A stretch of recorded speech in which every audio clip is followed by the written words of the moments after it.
Greetings. As this is my first video of 2026, I thought I'd try something completely different. This is a Confessor model that I got from an eBay lot a few years ago. He's been sitting primed for about a year, back when I wasn't as picky about removing mold lines. Either way, it should be fun for a change. As I mentioned, I primed the model a while back. I used black primer, but for this video I went over that with a grey primer. For the first step I went over the cloth with Screaming Skull, which goes on nicely over the bright undercoat. I wasn't sure if I was going to go dark with the cloth in later steps. I decided against it, but I could have used a Shabti bone as a darker step down. As a highlight for the cloth I used Wraithbone, applying it to the spots that receive the most natural light. The cloth is flowing as he moves, so I wanted the colour to feel light and soft.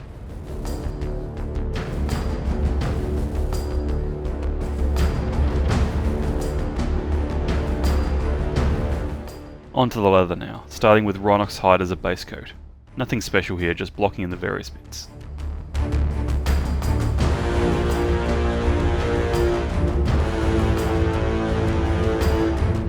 Next, I use Scrag Brown to edge highlight, and to apply some scuffs with little scratchy lines and some faded sections.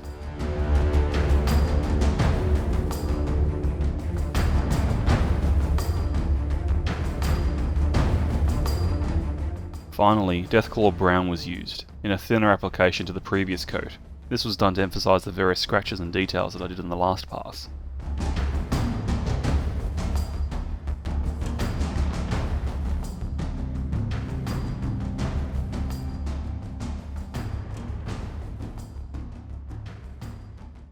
The robe has a fancy secondary tone, so I used Wordbearer's Red, applying 2 coats thinned with contrast medium. I've only just started using this medium with paints other than contrast paint, and I've noticed it applies nicer.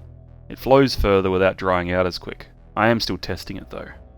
Next, I applied Zandri dust to the outer sections of the flowing bits. Again, I used some contrast medium to thin this, helping it flow without going out of control. I also applied this as a base coat for the servo skull.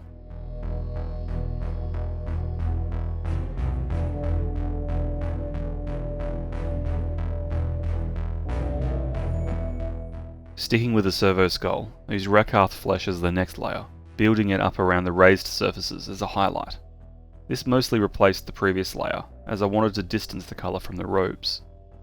Moving back to the flowing bits from the robes, I used Barak-Nar Burgundy as a base coat. I also used this for the book.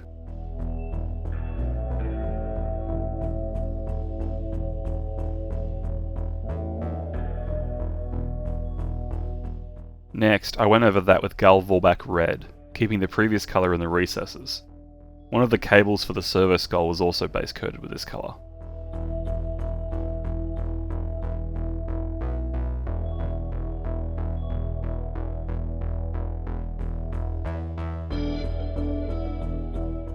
Screamer Pink was next, applied as the base coat for the Purity Seal wax, and as a highlight over the previous colour, somewhat like a dry brush application. I think they call this overbrushing.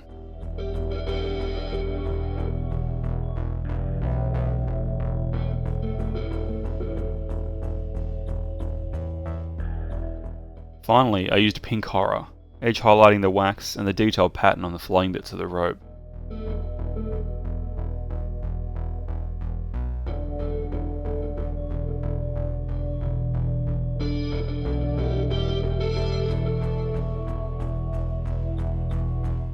Next, I turned my attention to the eye lens on the servo skull, starting with Mephiston Red as a base coat, followed by Evil Sunz Scarlet, then Wild Rider Red, each layer in smaller areas to help build up a gradient towards one corner.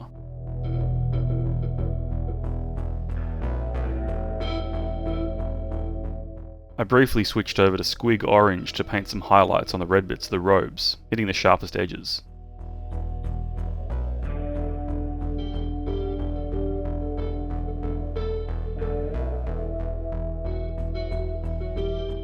Then, going back to the servo skull, I used Lugganath Orange to dot in the brightest bit on the lens.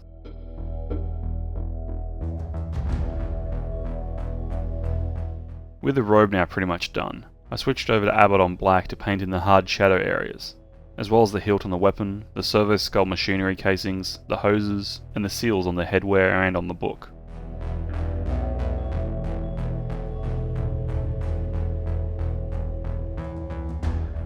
I I wanted to make sure the parchment for the purity seals were uniform, so I used some Ulthuan Grey to clean them up. With the paper cleaned up, I went back to Abaddon Black to paint in some little scribbles to represent text.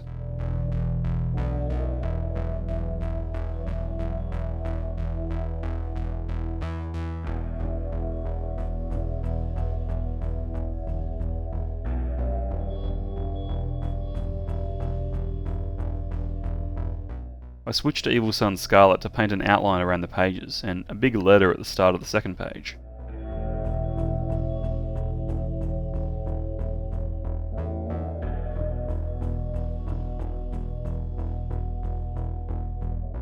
At this point I was getting ready for the metallics, spotting bits that I missed and cleaning up a bit.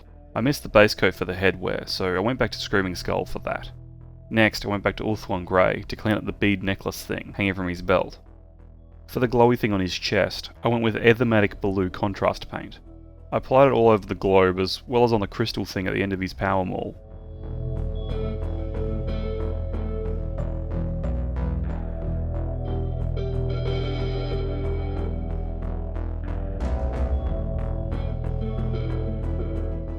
Now onto the skin. I started by base coating all visible skin on his face and his remaining hand with Bugman's glow.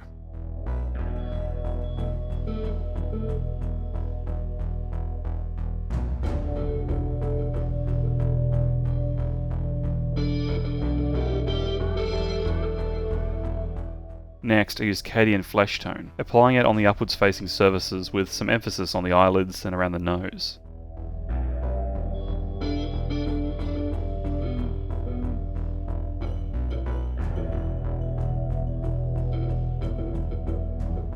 Finally, I used Kislev flesh on the sharpest points, bringing the brightness up. It's pretty difficult to record this where I need to see what I'm doing, but you guys need to see as well, so I'm sorry about the bad angles.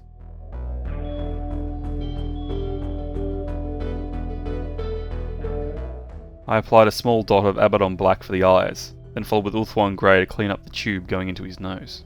It's a simple job, but it works well.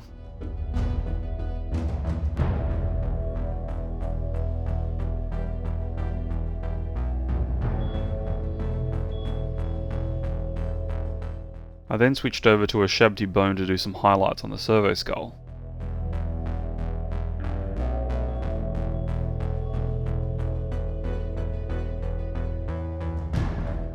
Stegadon scale green was next, painting in the remaining cable. I highlighted that cable with Thunderhawk blue, mainly painting along one axis to imitate shine.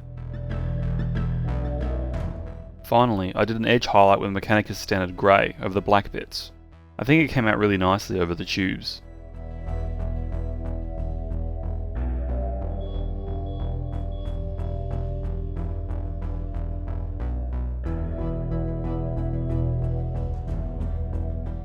Now finally onto the metallics, starting with Leadbelcher for the many silver details. This took quite some time, but it's just a simple blocking in method.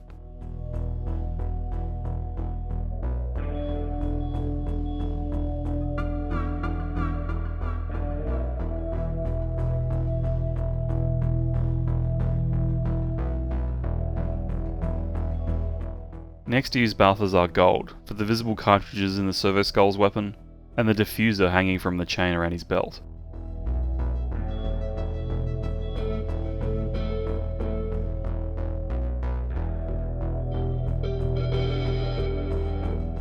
For all of the gold details, I used Retributor armour, carefully painting around the trim and around the blue orb thing.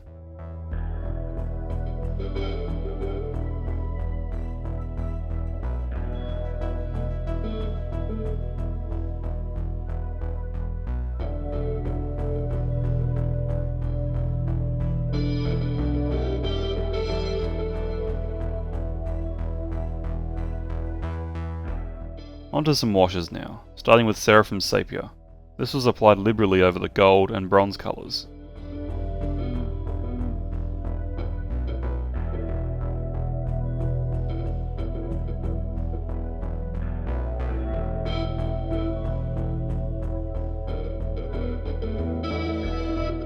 Next was Agrak's Earthshade, applied over the Servo Skull.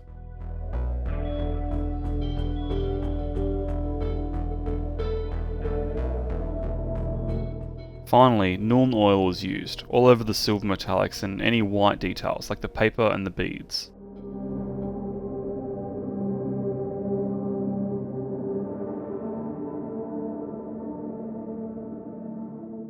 I briefly went back to Retributor Armour to paint this bit that I missed on the book.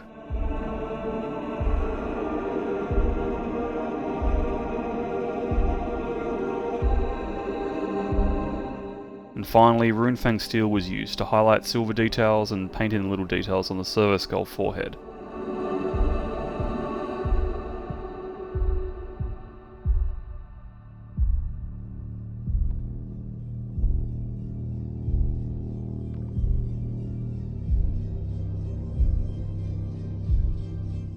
I decided against using enamels for this one, and moved straight onto the basing, then sealing everything in with an ultramatte varnish.